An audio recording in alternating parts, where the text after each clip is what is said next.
Life. It seems like from the time we are born, there's only one course. Grow up, grow old, and die. Olam HaMiddot, a guide to understanding and refining our character. Hi everyone, welcome to another edition of Olam HaMiddot. It's quickly becoming one of my favorite books, and I just want to thank everyone for taking time to join in with us and to really disconnect from all the chaos that is the world.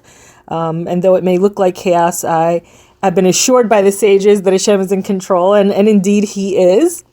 Nevertheless, Hashem should help each and every one of us navigate through these difficult times.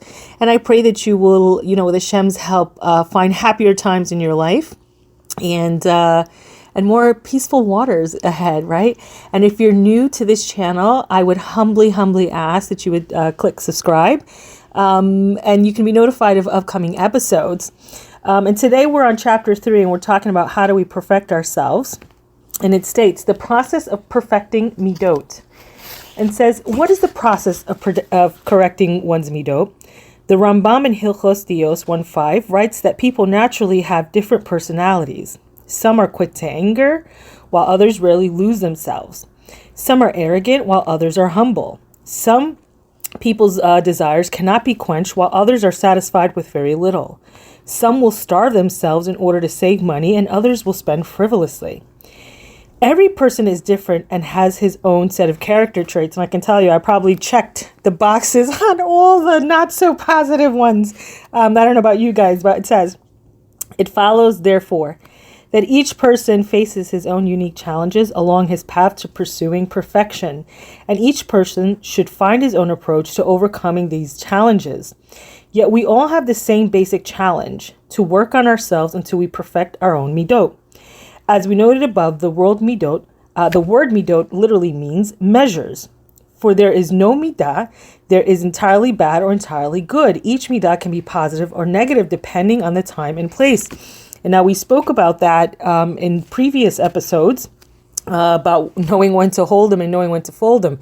It gave the example of this wanting to learn from everyone and this false sense of chesed in all the wrong times and places. And we've seen that the outcome to this can be detrimental to us. So it continues on. The Orchos Tzadikim says, as much as when he writes that there are middos that a person should utilize frequently, such as humility and the like, and there are middos that a person should utilize only infrequently, such as arrogance, brazenness, cruelty. And therefore he continues, when a person weighs each midah in order to utilize the proper degree of each, he should not take too much or too little. In that way he will attain the ultimate goal.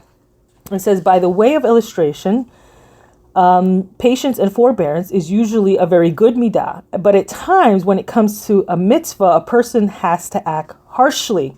And there's this famous quote that says that you should run to do a mitzvah because you don't know if it'll be there later for you. It says, therefore, someone who is by nature a patient person should generally act patiently, but has to train himself to be harsh when necessary. On the other hand, someone who is by nature a harsh person should behave harshly only when necessary and should train himself to be patient most of the time. Similarly, with regard to every midah, a person should utilize his middos and natural tendencies in the right time and place, but should try to act against his nature when the situation calls for it. In that way, a person can perfect his middot and acquire all the capabilities he needs in order to be a true Eved Hashem.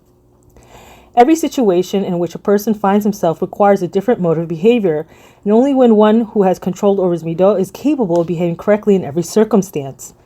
It would seem that just as a person can measure only what he already has when it comes to middot, every midah that a person needs in order to serve Hashem is already implanted within him. Otherwise, how could we be expected to measure each midah?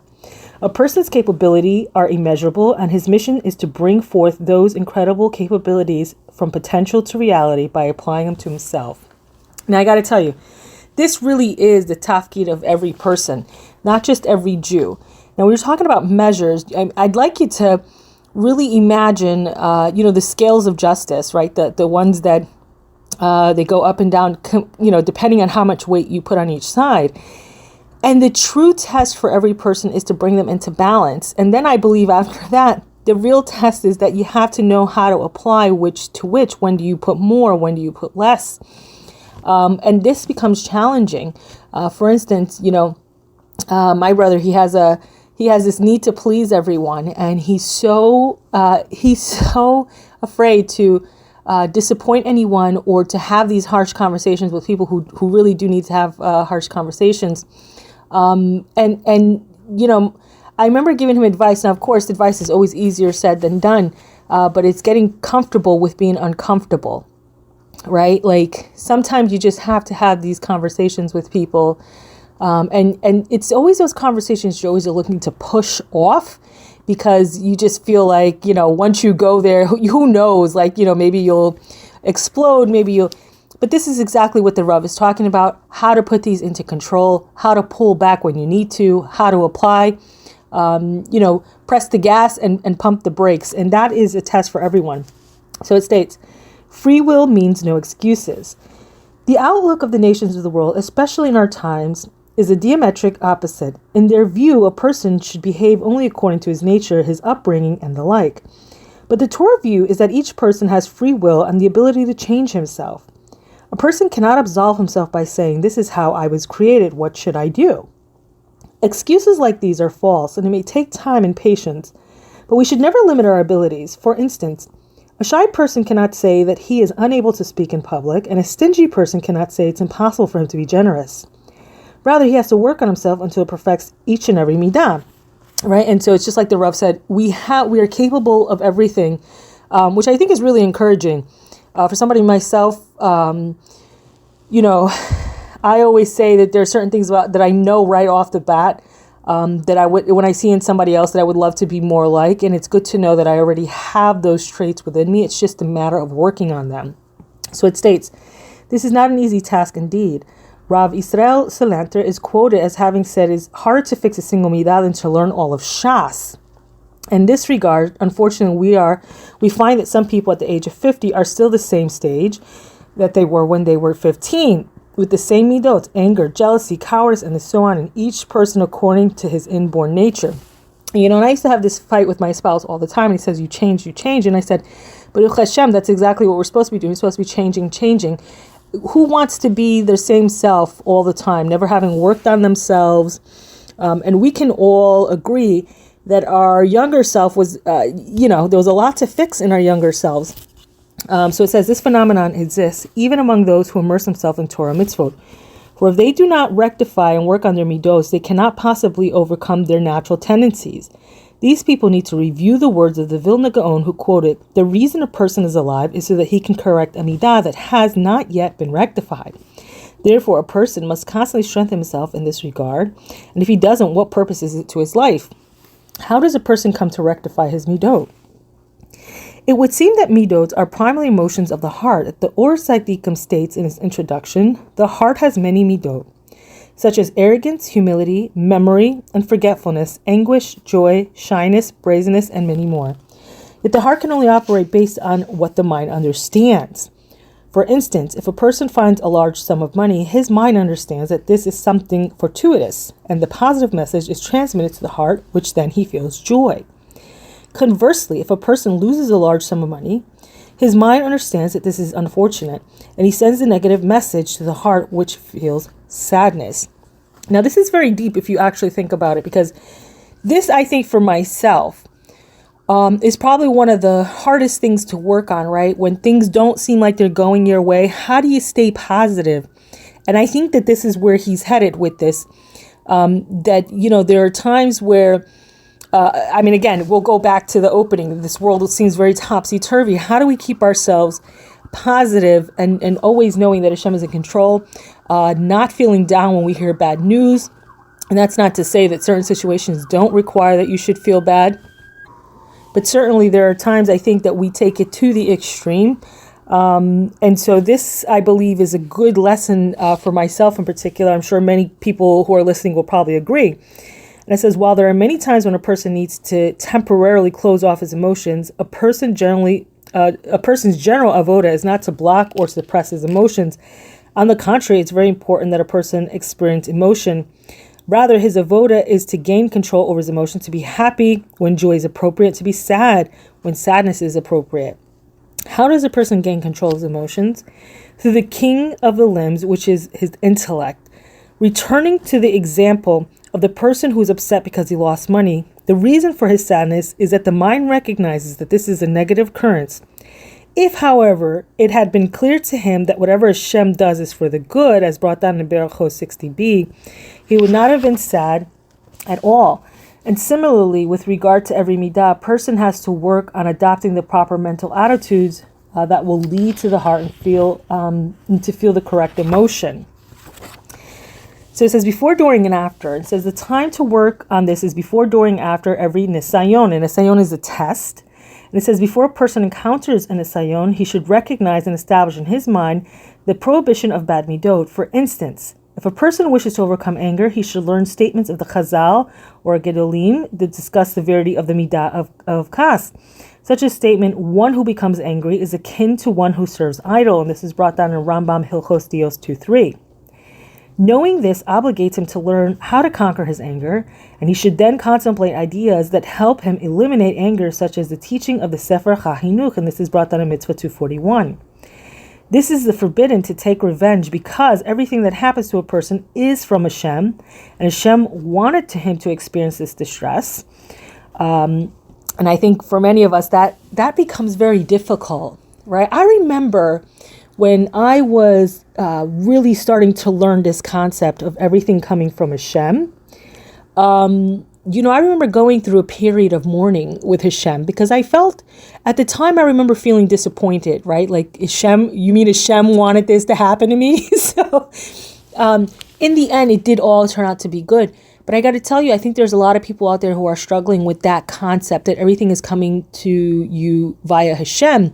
And knowing that, I think in the beginning, when you don't fully understand that everything is for the good, like we say, Gamze letova, this too shall be for the good. When we can't see that, it becomes very difficult. And I know for many people, they struggle with their relationship with Hashem with this concept. But I can assure you that if you stick through it and you keep going on, that you will see Gamze letova. Hashem is not doing evil to you. He's actually doing good to you. And so it says, all the better if the person himself comes up with ideas that can help him. Through learning Musar and contemplating the challenge before the Nesayon strikes, a person can instill in his mind, and by extension his heart, the proper attitude. And if you're looking for a good source of Musar, I have a series, which I've not given up on the series, just so everybody knows. It's called Paleo-Wets. It's a very good series, and very good advice on Musar. And it says, before the Nesayon strikes, it's easier to learn Musar and contemplate the loathsomeness of a particular bad midah, as the person is not yet in the difficult situation of being tested. That is actually great advantage of learning Musar, and now he's able to clearly see the falsehood inherent in the bad midah. At the time of the Nesayon, however, when he is battling his Yetzirah, it is very difficult to reflect upon how bad the midah is. During the Nesayon itself, a person needs to try his best to retain his intellect and not be blown over by his natural emotions. There's no question that he will fall many times, but if he is persistent and keeps fighting, he will succeed, and with Hashem's help, he will be successful. With constant habituation, again and again, he will learn how to act according to his intellect and not according to his nature. And this always brings me back to the pasuk, which Hashem stated, you are to know your God, not to feel. I think in some religions, they are very emotion based. And everything is whether I'm feeling good about something. And sometimes the good is not in feeling good, right? For instance, when someone is sick and they're not feeling so good and they go to the doctor and they get a medicine, it doesn't quite feel good, but it is, it's working and it's for the good. And it says, after the Nesayon, if he succumbed to his Yetzirah, he needs to reflect upon what he did. For one thing, this spurs him to regret what he did and do tshuva. Which will also help him triumph over his Yetzirah the next time. Because remember the pain that he felt because he did not prevail over his Yetzer Hara, will ignite his heart to desire to overcome it in the future. Furthermore, by contemplating why and how he fell, he can learn how to guard himself from falling the next time. This can be compared to a war. If an army loses a battle, its officers will examine why they fell to their enemy, and the plan will change their strategies. The plan will be to change the strategies so they can win the next battle. And the same is true against the war against the Yetzer Hara. We need to carefully contemplate what we can do in order to defeat him the next time. The main thing is that a person should focus on his midot and constantly scrutinize himself to ensure that his mind and heart are headed in the right direction. If a person overcomes his natural tendencies time and again, eventually they will become second nature to him, and even without much deliberation, his mind and heart, he will conduct themselves properly. What was difficult for him initially will eventually become easy to him. This is encouragement for anyone who fights the Yetzer Hara, and he should know that by overcoming his Yetzer Hara, now he will ultimately merit to rise above his Nisayon. Most righteous people were not born with good midot, but rather they worked hard on themselves until their traits became part of their identity and nature. People typically think that these individuals were born with good midot and rationalize their own shortcomings by telling themselves that they don't belong in the category. And we do this all the time. We see all these great tzaddikim and they must have been born this way. And the truth is that they were not. They had to do the hard work, which we are on the journey of doing right now. And with Hashem's help, they were successful. And I think this is very important to point out because, as the Rav said, many people assume that they are never going to attain that which they see modeled before them from the Rabbanim. And one should really know that it is attainable, and they should not underestimate the power of their mind. The mind is very powerful, and it will do what you tell it, albeit it takes, it takes a few times of repetition in order to get it trained, but eventually it will do what you tell it, whether it is good or bad. And one should recognize one's level of midot. It says at times a person thinks he has already finished perfecting a certain midah, but he is mistaken. And he thinks this way only because he has never been tested seriously in that midah. Has v'shalom, we should never be tested. But it says, for instance, let's say a person thinks that he is perfect in the midah of jealousy. And in truth, however, the reason he does not envy others is because he thinks that he is superior to all those around him. Clearly, he has not yet perfected himself in the midah of arrogance. A person like this will typically choose to live in a place where he is more prestigious than anyone else, or to work in a field in which he will be easily be better than those around him, even though his spiritual state would be better served if he were living in a different place or worked in a different field. And the midah of jealousy is the underlying motivation for his choice of a home or job, but he's unaware of it. And there are two types of grass in the world: healthy green grass and weeds. When the grass is cut, the difference between them is not as apparent. When they grow, however, they're completely dissimilar, and one is beautiful and while the other is ugly. The same is true of midot. Superficially, many people appear similar in their midah, and does not seem to be much difference among them. But at times, during a difficult nisayon, a person's true midot become apparent, and then it's obvious that there are extraordinarily different differences from one person to another. Therefore, a person should be aware of whether he truly perfected a certain midah or whether he merely has not tested that much and has been tested that much in that midah. For instance, if a person might think that he does not have a bad temper since he almost never gets angry at people except Mr. Plony, who always annoys him with the questions, this person needs to realize that except for Mr. Plony is not an isolated exception. Rather, it's an indication that his patience extends only up to a certain point. And if we were to find himself in an even more difficult situation, the Yetzer Hara would easily overwhelm him and bring him to learn from his weakness, utilizing them to identify what his true level in particular midah. Then he must try with all of his might to perfect himself. So that is the truth, right? Like we find ourselves, we think we've got it all control, and that somebody or something or some situation comes along and tests and puts everything on its ear. One should never be sure of himself, not even on his dying day, as the sages have told us. But this is very true. And it's hard work. I commend anyone who's going on this journey because it really is hard work to come up higher. to grow.